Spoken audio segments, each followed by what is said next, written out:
Ini benar kan kelas 11A? Oke, hari ini kita belajar lagi ya bareng Ibu. Ibu mau nanya dulu, kalian udah siap belajar belum?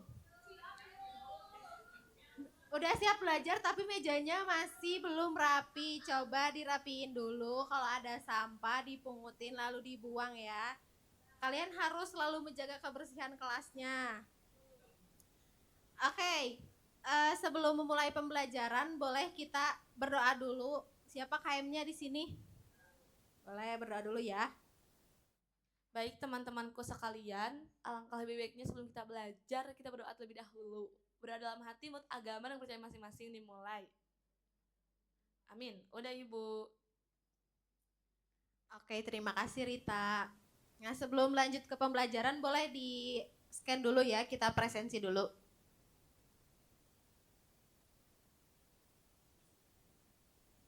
Oke, sebelum Ibu lihat rekapannya, di sini siapa teman-teman kalian yang gak kelihatan hadir di kelas hari ini?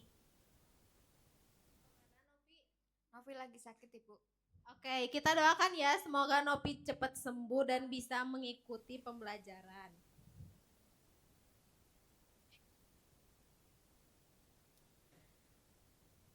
Nah, hari ini kita akan belajar mengenai pemeriksaan fisik saldo kas kecil dan perlakuan adanya selisih kas kecil. Nah, sebelum lanjut ke materi, ada yang inget gak minggu kemarin kita belajar materi apa? Boleh? Seingat saya mah Ibu ya, kalau nggak salah, minggu kemarin kita belajar tentang pencatatan dana kas kecil. Itu ada sistem pencatatannya yang impres sama fluktuasi. Ya nggak sih Bu? Oke, bener banget ya. Boleh tepuk tangan buat Rita. Nah, tujuan pembelajaran kita hari ini yang pertama, siswa mampu menjelaskan mengenai pemeriksaan fisik dana kas kecil, siswa mampu menjelaskan mengenai selisih dana kas kecil, yang ketiga, siswa mampu untuk menghitung saldo akhir dana kas kecil, dan yang terakhir, mampu untuk mengembangkan berpikir kritis dalam menyusun berita acara kas kecil. Sebelum lanjut ke pemaparan materi, ada yang tahu nggak kenapa kita harus melakukan pemeriksaan fisik dari dana kas kecil? Agar catatannya sesuai dengan jumlah uang yang asli. Oke, boleh tepuk tangan ya buat Ayu, bener banget. Berarti Ayu ini sudah membaca materi yang udah Ibu share. Nah, cakupan materi hari ini yang pertama ada pemeriksaan fisik dana kas kecil, selisih dana kas kecil, berita acara kas kecil, dan jurnal selisih dari dana kas kecil itu. Nah, materi yang pertama mengenai pemeriksaan fisik saldo kas kecil. Pada saat akhir periode, pemegang dana kas kecil harus mempertanggungjawabkan semua pengeluaran dana kas kecil yang terjadi di perusahaan. Lalu yang kedua, itu selain pemeriksaan pada buku kas kecil yang dilampiri bukti transaksi pengeluaran kas kecil, perhitungan uang kas secara fisik juga dilakukan. Jadi selain kalian mencatat, kalian juga harus melihat gitu ya, uang fisiknya. Lalu yang ketiga ada pemeriksaan fisik ini dilakukan dengan surprise audit. Nah, surprise audit di sini yaitu audit secara mendadak. Jadi kadang audit ini bisa dilakukan di pertengahan atau di akhir bulan. Lalu yang ketiga ada pengelolaan dana kas kecil perlu dilakukan karena perusahaan melakukan pembayaran biaya-biaya secara tunai. Nah, kenapa biayanya dilakukan secara tunai? Karena kan kas kecil ini bisa dibilang pengeluarannya relatif kecil gitu ya. Jadi biasanya memang sih pengeluaran biaya ini secara tunai. Lalu yang ketiga, jumlah saldo kas kecil menurut perhitungan fisik harus sama dengan saldo kas kecil menurut catatan. Jadi uang yang kalian pegang dan catatan yang kalian catat selama ini harus sama. Lalu yang terakhir itu ada perhitungan uang dilakukan oleh pemeriksa dan disaksikan oleh 2 orang serta dibuat berita acara. Nah, pada saat ada surprise audit ini, perhitungan uangnya dilakukan oleh pemeriksa juga disaksikan oleh 2 orang serta pemegang dana kas kecil tersebut.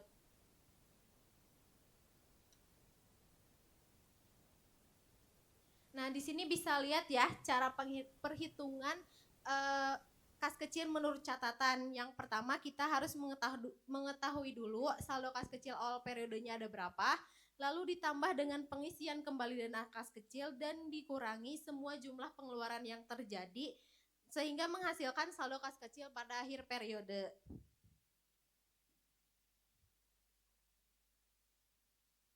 Nah, di sini ada contoh perhitungan dan berita acara kas kecil. Yang pertama, di slide sebelumnya sudah dijelaskan untuk menurut catatan itu ada saldo awalnya dulu, pengisian kembali, lalu pengeluaran kas kecil. Sehingga di sini diketahui ya saldo akhir dari kas kecilnya itu berapa. Terus perhitungan fisiknya juga harus dirinciin. Kan kalau di Indonesia itu kita pakainya uang kertas dan uang logam. Nah, ada beberapa pecahan juga kan. Dirinciin uang kertas tuh ada pecahan berapa aja. Di sini kan dijelasin ada 3 lembar pecahan 100.000, 6 lembar pecahan 500.000, ada 9 lembar pecahan 20.000 dan seterusnya. Lalu di sini uang logam juga sama dihitung. Misalkan pecahan 1000 ada 105 keping, pecahan 500 ada 123 keping dan seterusnya. Lalu di sini uang kertasnya juga dijumlahkan ada berapa dan juga uang logamnya juga sama dijumlahkan sehingga nanti jumlah saldo fisiknya berapa. Nah, di sini bisa dilihat ya kalau misal menurut catatan dengan menurut fisik itu sudah sama, berarti ini tidak ada selisih. Lalu gimana Bu kalau misal ada selisih gitu ya, pencatatannya seperti apa? Nah, kita lanjut.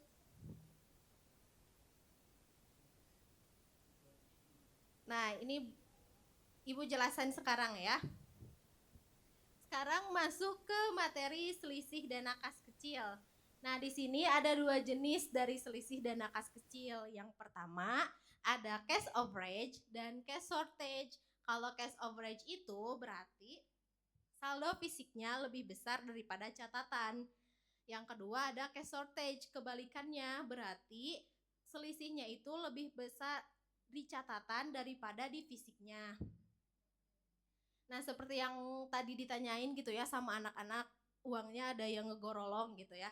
Nah, ini tuh salah satu penyebab dari selisih dana kas kecil. Yang pertama, jumlah yang diterima atau dikeluarkan lebih besar atau lebih kecil daripada jumlah yang seharusnya dicatat karena tidak terjadinya pecahan kecil.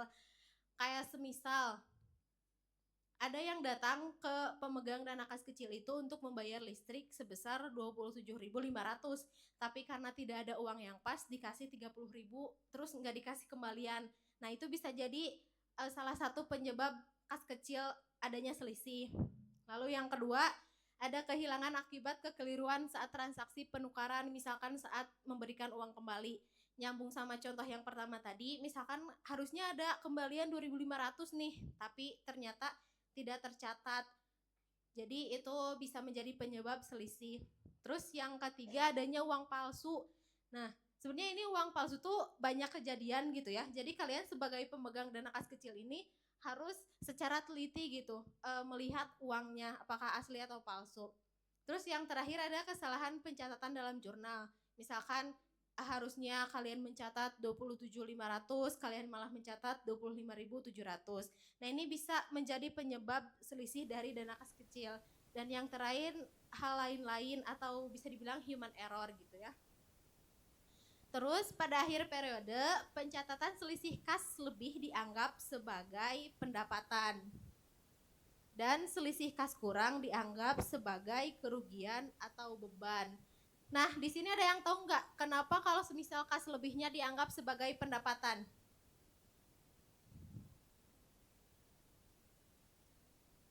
Karena kalau selisih kasnya lebih apa ini namanya? Lebih dianggap sebagai pendapatan, soalnya kan kalau misalkan lebih ternyata itu pencatatan atau pencatatannya yang salah, misalkan otomatis selisihnya itu kita masukin ke pendapatan karena itu masih uang kita. Itu sih Bu pemikiran saya mah. Oke, betul ya, buat tepuk tangan. Terus yang kedua nih, selisih kas kurang dianggap sebagai kerugian atau beban. Ada yang tahu kenapa? Boleh itu Fahri dulu yang ngacung ya. Ya Bu, kalau tadi kelebihan itu dianggapnya sebagai pendapatan, berarti kalau misalnya ya itu. Kalau misalnya kekurangannya itu di kerugian tuh karena kan kita udah benar ya Bu ngasih ke misalnya ke staf keuangannya tuh ini laporannya segini, tapi ternyata ada bukti yang hilang. Nah, jadi dimasukinnya ke kerugian. Gitu bukan Bu? Oke, betul ya. Boleh tepuk tangan buat Fahri. Nah, di sini juga dalam laporan laba rugi, selisih tersebut diinformasikan sebagai pendapatan kalau semisal selisih kasnya lebih, dianggap sebagai beban di luar usaha kalau semisal selisih kasnya kurang.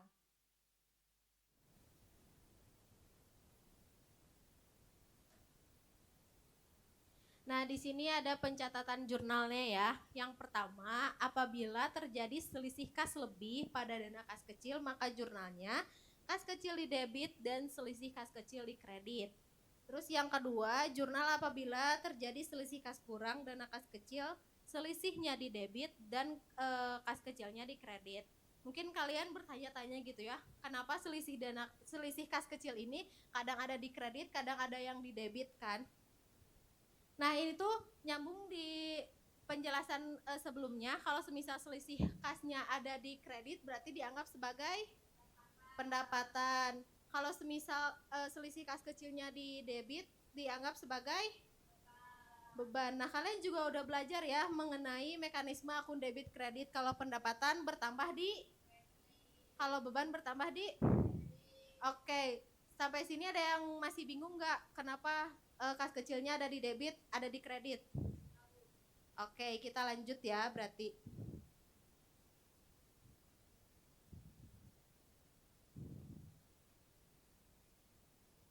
Nah, di sini ada contoh soal. Udah sejahtera pada tanggal 30 April 2024 terdapat saldo akun kas kecil sebesar 5.870. Akan tetapi jumlah kas kecil fisik adalah 5.980. Coba ini selisihkan dulu ada berapa? Oke, 110. Di sini ditulisnya kas kecilnya di debit 110 dan selisih dana kas kecilnya di kredit 110. Kenapa? Oke, berarti selisih dana kas kecil ini dianggap sebagai. Oke, udah pada pinter semua ya. Berarti siap buat diskusi kelompok. Nah, sebelum diskusi kelompok ada latihan dulu nih, boleh dibaca dulu, baru nanti kalau semisal ada yang mau coba, boleh ke depan.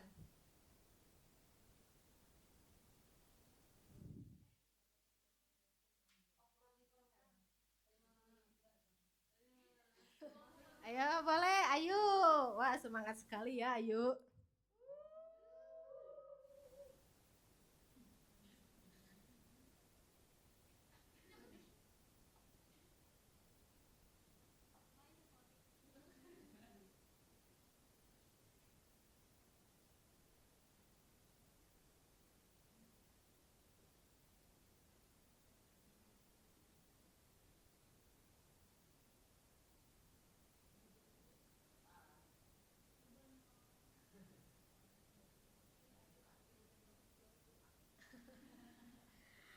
Oke, apakah betul? Kita coba lihat jawabannya ya. Jawabannya betul. Nah, di sini berarti selisih dana kas kecilnya dianggap sebagai. Oke, mantep banget dia udah pada pinter. Kita sekarang lanjut ke diskusi kelompok. Ibu bagi menjadi 3 kelompok. Ini kelompok 1, kelompok 2, dan kelompok 3. Boleh ya? Diskusi ya. Boleh. Selama 2 menit. 1 menit deh. Ayo, ada yang kesusahan enggak? Iya, ini tinggal dijumlah. Uang kertasnya ada berapa, uang logamnya ada berapa.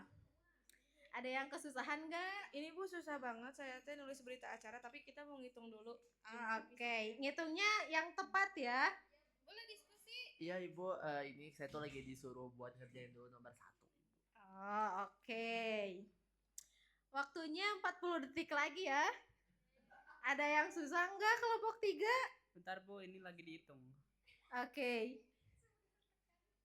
Ada yang susah enggak? Masih diskusi. Oke. Semuanya diskusi ya. Nanti kalau kelompoknya yang paling cepat dan jawabannya benar, akan ke depan menulis jawabannya.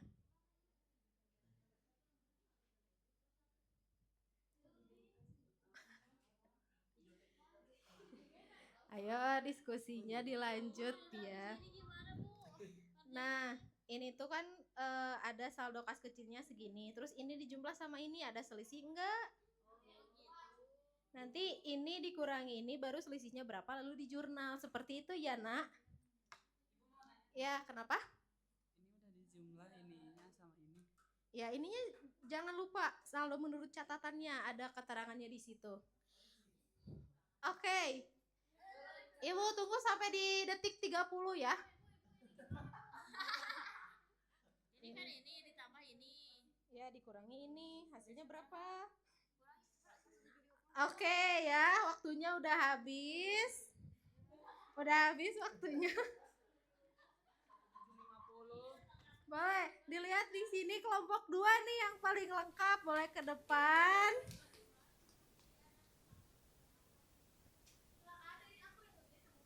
Ayo cepet ke depan. Nah, di jurnal dulu yang pertama di sini, nanti jurnal yang keduanya di sini. Ini yang diisi cuman saldonya sama saldo fisik terus selisihnya aja ya, biar cepet. Ya. Ya, 1 sama 2 jurnalnya. Cepat, Rita.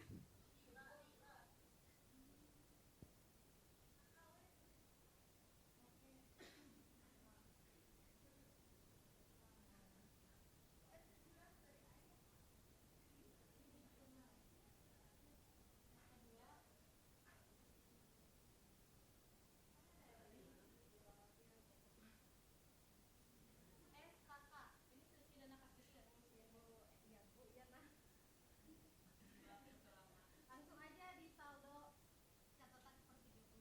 Di sini aja langsung Bapak. Oh, semuanya. Ini.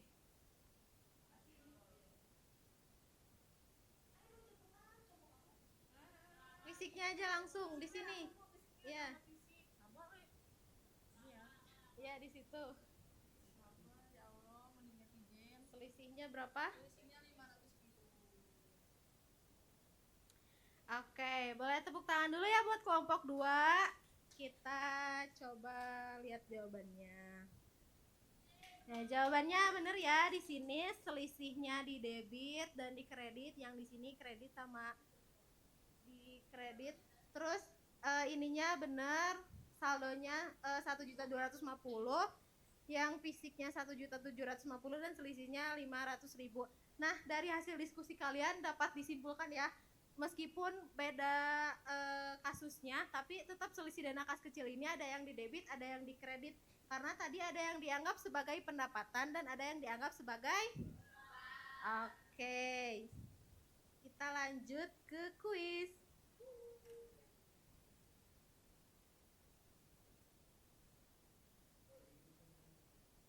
Ya, sabar ya, Nak ya. Sok. Yang nilainya paling gede bakalan dapat poin tambahan dari ibu. Ya, hadiahnya pahala ya. Ayo pada join semuanya. Di sini baru ada Ayu dan Erlin. Semangat banget ya. Siapa nih yang namanya Mardianti? Ayo, Ibu tunggu sampai di menit ke-6 ya.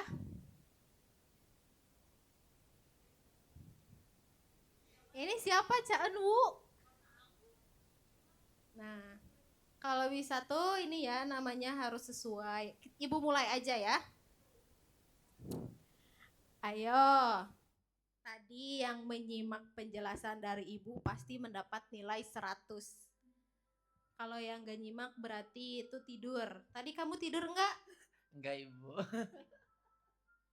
Ada yang susah enggak? Aman-aman Bu. Oke, nih yang pertama di posisi pertama sekarang ada Erlin, yang kedua ada Permata, yang ketiga ada Ayu.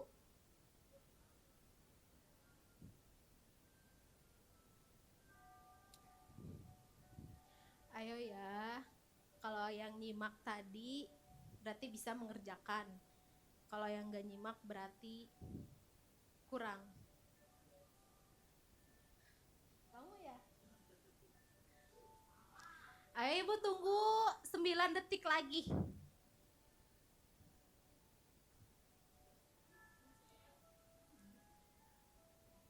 posisi pertama ada Permata Nurul Haq. Wah, pinter banget ya Permata.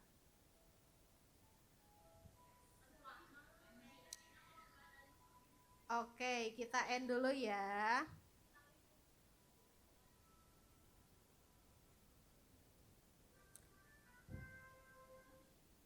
Nah, di sini yang pertama ada Permata, yang kedua ada Ayu, dan ketiga ada Rahma. Boleh tepuk tangan dulu ya. Oke, di sini KKM-nya ada 75%. Untuk yang kurang dari 75% itu ada Mardianti, Noviana, dan Caanu. Nah, nanti untuk yang kurang dari 75% bakalan dapat remedial ya dari Ibu. Tapi sebelum remedial, nanti kita bakalan ada latihan soal dulu. Terus untuk anak-anak yang sudah di atas, di sini ada yang poinnya 100 ya, yang tadi 3 besar. Lalu di sini ada Neng Rita sama Erlin ada 80%. Berarti mereka semua lolos ya. Dan akan Ibu berikan pengayaan berupa video pembelajaran untuk menambah wawasan kalian. Oke.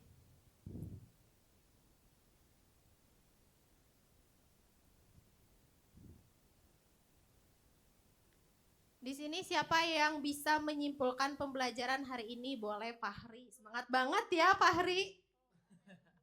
Ya Ibu. Jadi untuk kesimpulannya, jadi kita tahu gitu Bu, ketika di dalam perusahaan ada yang namanya kas kecil, yang dimana itu tuh untuk mempermudah transaksi-transaksi yang nominalnya kecil. Dan nanti ketika ada audit, bakal ada audit perhitungan juga, apa dilihat apakah sisanya sesuai atau enggak, itu bisa di tengah-tengah ataupun di akhir gitu. Nah itu tuh kalau bisa terjadi kerugian, kita berarti dicatatnya di kerugian, di selisih kas yang gitunya ada akunnya. Terus untuk pendapatan, kalau lebih berarti diakuinya sebagai pendapatan, seperti itu Bu. Oke, boleh tepuk tangan ya buat Fahri. Oke, di sini ada yang masih belum paham gak mengenai materinya? Oke, kalian lebih suka belajarnya tadi kayak ceramah, kuis, kelompok, atau misalkan nanti ada video pembelajaran? Oke, mungkin di pertemuan selanjutnya kita coba video pembelajaran ya. Dan untuk materi pemeriksaan fisik dan selisih dan nakas kecil ini sudah selesai. Kita lanjutkan materi di pertemuan selanjutnya mengenai laporan mutasi kas kecil. Nanti setelah ini Ibu akan menyampaikan dulu materinya melalui WA. Kalian baca dulu, nanti minggu depan kita adain pretest. Oke, sebelum menutup secara keseluruhan pembelajaran hari ini, boleh berdoa dulu untuk KM. Oke teman-temanku, sebelum kita pulang, alangkah lebih baiknya kita berdoa terlebih dahulu. Berdoa menurut agama dan kepercayaan masing-masing dalam hati. Mulai. Amin. Memberi salam. Oke, pembelajarnya sudah selesai. Ibu ucapkan terima kasih kepada anak-anak yang sudah antusias untuk mengikuti pembelajaran Ibu pada hari ini. Sampai jumpa di pertemuan selanjutnya. Ibu tutup dengan wassalamualaikum warahmatullahi wabarakatuh. Vika udah.